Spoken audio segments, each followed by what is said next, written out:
একটা মানুষ ওদের ইচ্ছে হইলো মারতে মারতে মাইরে ফেলাইবে? একটা মানুষটা ভাত খাওয়াইয়ে মারে, তারপর আবার ভাত খাওয়াই আবার মারে, এটা কোন ধরনেরই? এটা কোথায়, কোন বিবেকে বা কোন বিবেকের তাড়নায় এরা এটা করছে? একটা বিড়াল যদি করে, একটা বিড়ালরাও তো মানুষ মানে মাইরে ফেলাইতে পারে না। আর সেখানে তো সে অসুস্থ একটা মানসিক রুগী, সে কোনো অন্যায় করে না, অপরাধ করে নাই, সন্দেহের বশে একটা মানুষটা এরকম মারবে?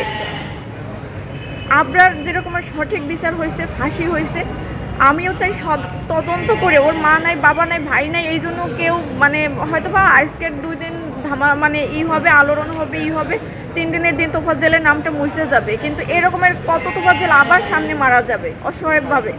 এরকমের জন্য আর কেউ না হয়, এমন বিচার হোক যেন মানুষজন, যে একটা সাধারণ অসহায় মানুষের যেন গায়ে হাত না দেওয়ার মতো সাহস না পায়।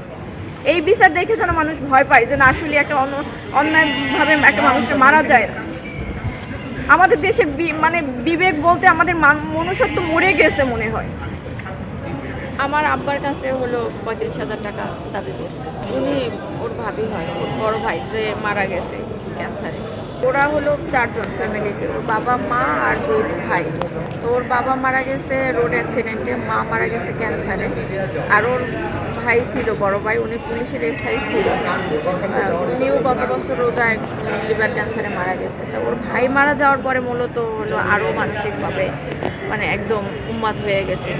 মানে যখন মানে মাথার সেন্স থাকতো না, তখন হলো পরনে কাপড়ও থাকতো না, তখন আবার একটু স্বাস্থ্য স্বাভাবিক, তখন আর কথাবার্তা বা তখন ওর মানে ওই এই সুস্থ, এই ভালো, আবার এই খারাপ, এরকম আসছে।